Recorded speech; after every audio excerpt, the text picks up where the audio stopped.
ازيكم عاملين ايه؟ يا رب تكونوا بخير وعلى خير. انا النهارده عملت فيديو مخصوص، يعني قمت كده من النوم. هو انا كنت قمت ونمت تاني علشان عندي برد اليومين دول. المهم يعني فقمت من النوم مخصوص عشان اعمل لكم الفيديو ده، لان انا كنت قاعده بدور كده بقلب في التليفون، فلقيت ان في اسئله كتير جدا على اليوتيوب. اميره، هو انت مش هترجعي كوريا تاني؟ اميره، هو انت في تفكير ان انت ترجعي لكوريا في المستقبل؟ اميره، انت سبتي كوريا ليه؟ تاني سؤال بيتسأل لي هو عن اللغة الكورية. أميرة، انتي اتعلمتي ازاي اللغة الكورية؟ السؤالين دول بصراحة أنا رديت عليهم، رديتهم في الانستجرام وفي كومنتات وكده، بس أكيد مش كل الناس هتقدر تشوف، يعني مش كل الناس عندها انستجرام، ومش كل الناس هتقدر تشوف الكومنتات بتاعة اليوتيوب. فحبيت أطلع في فيديو مخصوص علشان أرد على أسئلتكم. فالسؤال الأولاني اللي هي اتعلمت كوري ازاي؟ السؤال ده علشان هو مستمر بقاله سنة هجاوب عليه. مبدئيا كده، انا من وانا صغيره كنت بحب الثقافه الكوريه. ليه ناس بتقول لي ليه كوريا بالذات اللي انتي اخترتيها؟ انا زمان كنت بلعب جمباز، وكان شغفي هو الجمباز جدا جدا جدا. ففي سنه من السنين، وكمان في نفس الوقت انا كنت بحب الثقافه الاسيويه، بحب جدا شكل الاسيويين، بحسهم ان هم مختلفين جدا.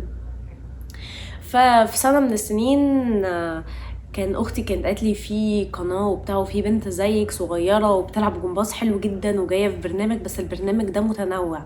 فانا كنت ساعتها عندي بتاع مثلا 8 سنين، مش فاكره بصراحه. فقلت لها طب تمام، وفتحنا التلفزيون، كانت قناه اسمها كوريا تي في، هي دي كانت اول او بدايه اللعنه.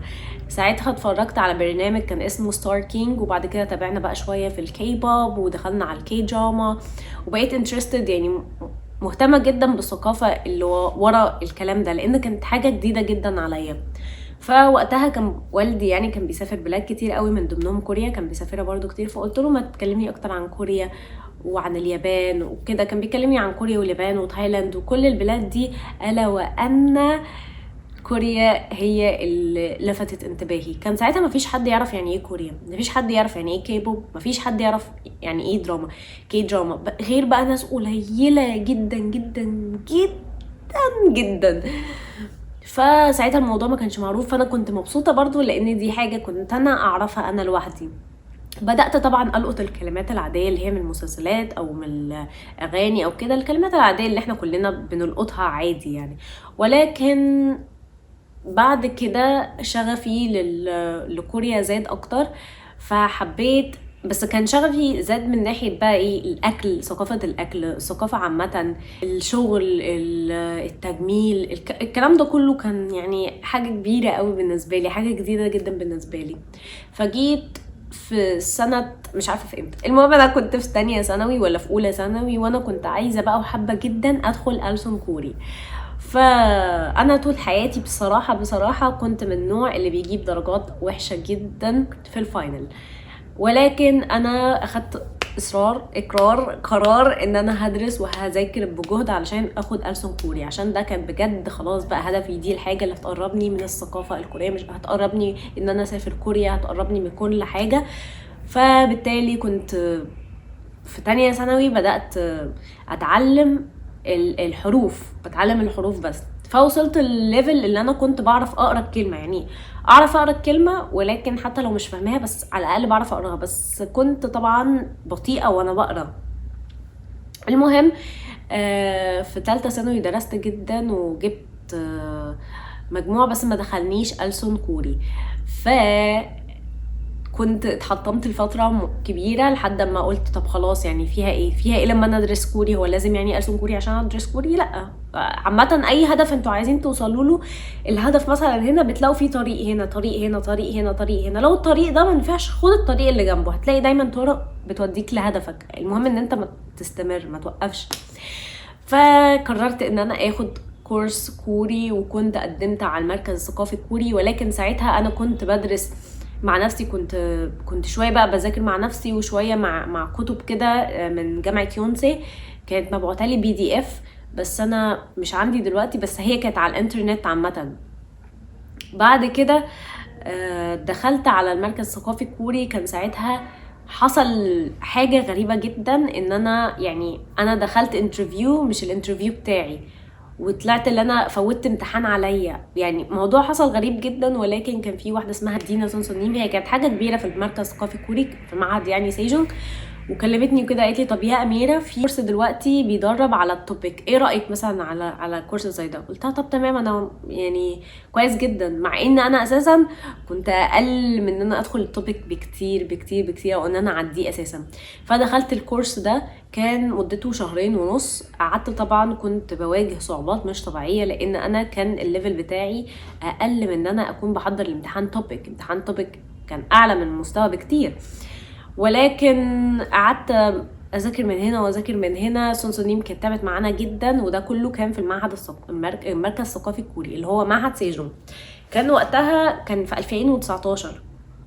ف خدنا الكورس وكان صعب جدا بالنسبه لي، ولكن السونسونيم ساعتها كانت ادت لنا بتاع 600 كلمه وجرامرز كوري. هي عامه في تحضير التوبيك مش بيركزوا على الدراسه، بيركزوا بس على حل الامتحانات، ولكن هي قالت لنا لازم تاخدوا الكلام ده عشان توبيك 1 عامه بياخد بالنسبه ايه ان هو كلمات كتير وجرامر شويه، ولكن بقى بعد كده توبيك 2 اللي هو ليفل 4 و5 و6 بيكونوا اكتر بقى جرامر ومعلومات عامه وكتابه والكلام ده كله. المهم فانا كنت ساعتها قعدت احفظ ال 600 كلمه دول، واحفظ واذاكر جرامر، وقعدت بقى اذاكر مع نفسي كتير قوي وانا في الكورس ده، لان انا كان الليفل بتاعي اوطى منهم بكتير، فانا كان لازم الحق علشان اكون معاهم في نفس الليفل. فكان بصراحة كانوا 2 تحدي بالنسبة لي، ان انتوا طبعا لما بتكونوا في ليفل مش المستوى بتاعكم بتحسوا ان انتوا دايخين. بعد كده ذاكرت بقى وكل حاجة ودخلت الامتحان والحمد لله نجحت. فساعتها علشان انا نجحت كان بعد كده الكورس اللغة بقى ذات نفسه فتح في معهد سيجون، وعلشان انا قلت لهم ان انا كنت في الكورس التوبيك يعني تحضير التوبيك وكده فقبلوني. فدرست من 2019 زي ما انا قلت لكم، درست ساعتها من المستوى الثاني من المستوى الثاني. وبعد كده جت علينا كورونا في 2020، كان كل الدراسة اونلاين، عبارة عن اونلاين بس. درست لحد المستوى الرابع، يعني انا كنت خلاص في المستوى الرابع.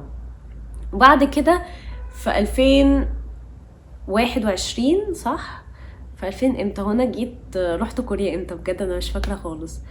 هو 2020 ايوه 2020 يعني انا قعدت مستمره. ايوه بعد كده في 2021 في مارس، في شهر مارس كنت رحت كوريا. فرحت كوريا بس كان عملت بقى ايه امتحان زي امتحان مستوى بقى تاني وكده، وخلوني المستوى الثالث، لان هناك المستويات يعني مثلا لو في كوريا مستوى واحد ده هيكون في مصر بمعدل مستويين، يعني بتحسوا المستوى الواحد بياخد معلومات كتيرة او بيدوا معلومات كتيرة قوي.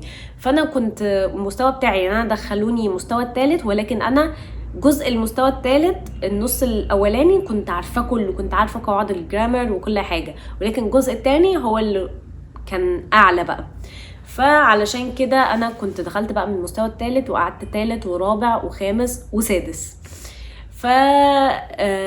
الكلام ده كله خد سنة، يعني تقولوا مثلا كده الكوري اخد مني صافي مثلا 2 سنين. ولكن عامة اكتشفت ان الدراسة لوحدها مش بتفيد، فلازم ان انا كنت امارس اللغة. ممارسة اللغة بجد يا جماعة اهم حاجة في اللغة. فاللي انا كنت بعمله يا جماعة ان انا كنت بمارس مع نفسي، بفضل اتكلم مع نفسي، بكتب الجرامر مثلا، افضل اكتب كلمات كتيرة.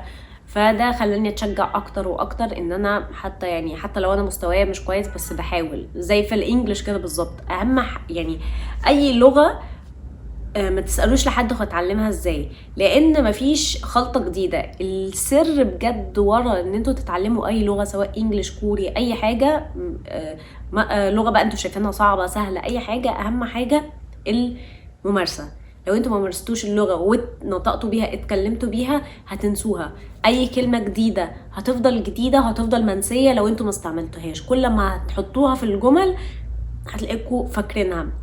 الجرامر نفس الكلام، حتى لو حاجة مثلا انتوا مش مستوعبينها افضلوا اقروها كتير في جمل لحد ما عقلكوا هيستوعب خلاص الجرامر ده مع نفسه. فاي حد اتعلم لغة اهم حاجة واهم يعني غير طبعا ان انتوا بتتعلموا ازاي تستهجوا وتقرأوا كل الكلام ده، ولكن اهم حاجة الممارسة، ان انتوا بجد تمارسوها وتقولوها بصوت عالي. فهل انا بقى دلوقتي انا بيرفكت وفلوينت وفظيعه في الكوري؟ لا، برضو لسه بتعلم، ولسه في حاجات كتير جدا قدامي، وكل يوم بنتعلم. مفيش حد بيتعلم اللغه 100% وطول حياته بيفضل يتعلم مصطلحات جديده وكلمات جديده، ولكن انا وصلت لمرحله اللي هو على الاقل لو مثلا في كلمه ضايعه مني هشرح حواليها. فهي دي برضو نصيحتي بيكو، ازاي يا اميره نتعلم كوري. اتعلموا بالطريقه دي، ان انتوا لازم مع المذاكره لازم الممارسه مع نفسكم، في تكتبوا مثلا، ممارسه مع صحابكم، اتكلموا مع نفسكم، ولو مالكوش صحاب اعملوا اي حاجه بس مارسوا اللغه. تاني بقى سؤال بيتسال لي كتير قوي الفتره اللي فاتت: اميره هو انت سبتي كوريا خلاص نهائي؟ اميره هو انت مش هترجعي تاني؟ اميره انت هترجعي امتى؟ السؤال ده انا بفتح انستجرام لايف بلاقي الناس كلها هترجعي امتى، هترجعي سبتي كوريا. على اليوتيوب نفس الكلام. فحبيت اطلع اقوله بشكل عام ان انا يا جماعه للاسف مش للاسف ولا حاجه ان انا جيت مصر يعني زياره لاهلي. انا اللي يعرفني ان انا رحت كوريا في 2021 شهر مارس 2021، وقعدت كده لحد الشهر اللي هو اللي فات ده، شهر يناير بتاع الشهر ده اللي احنا فيه، يعني احنا في اخره دلوقتي، انا النهارده 31. فقعدت كده بتاع سنتين من غير ما اشوف اهلي. فمن الطبيعي جدا ان انا انزل اجازات، فساعتها يعني قلت لوالدي بقى يعني انا وحشني جدا بصراحة. انا كنت المفروض انزل في شهر 6 اللي فات، ولكن حصل ظروف يعني معرفتش انزل في الاخر، فنزلت الاجازة دي يعني اجز مع اهلي واجز في مصر، لان مصر كانت وحشتني جدا جدا جدا، والجو بتاع مصر الفظيع بجد، انا مستمتعة بالجو جدا. وان انا بقى اشوف اهلي وصحابي واكل اكل مصري، ده كله كان وحشني. وده اكيد يعني اي حد عامه لما هيسافر، في ناس هتفتكر ان هي لا انا عمري ما هرجع مصر تاني، في ناس مثلا بتكون متضايقه او مخنوقه من الجو في مصر، بس بجد لما يعني اي حد بيطلع بره مستحيل ما يرجعش مصر تاني، حتى لو اجازه لازم هيرجعها. هل انا وحشتني كوريا؟ وحشتني كوريا جدا. عايزه اقول لكم في مصطلح بنقوله بالكوري هانسو بيونغ، دي معناها الحنين. فانا حاسه بالحنين، بس اول حاجه جت في تفكيري الحنين للمترو في كوريا، مش عارفه ليه بصراحه، يعني انا في حاجات كتير قوي رحتها في كوريا، ليه المترو بالذات مش عارفه.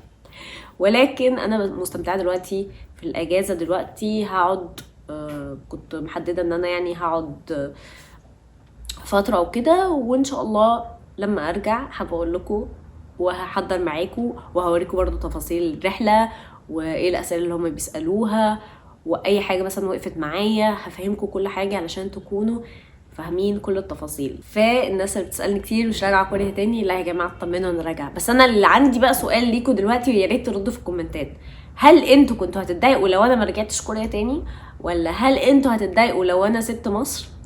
قولوا لي علشان انا عايزه اعرف، انا بجد عايزه اعرف. بس اشوفكم على فيديو جديد، وخلوا بالكم من البرد اليومين دول عشان عندي برد زي ما قلت لكم، عندي برد فظيع وناس كتير قوي حواليا عندها برد، فخلوا بالكم من نفسكم. واشوفكم في فيديو جديد، وتنسوا شير ولايك وسبسكرايب، وباي باي.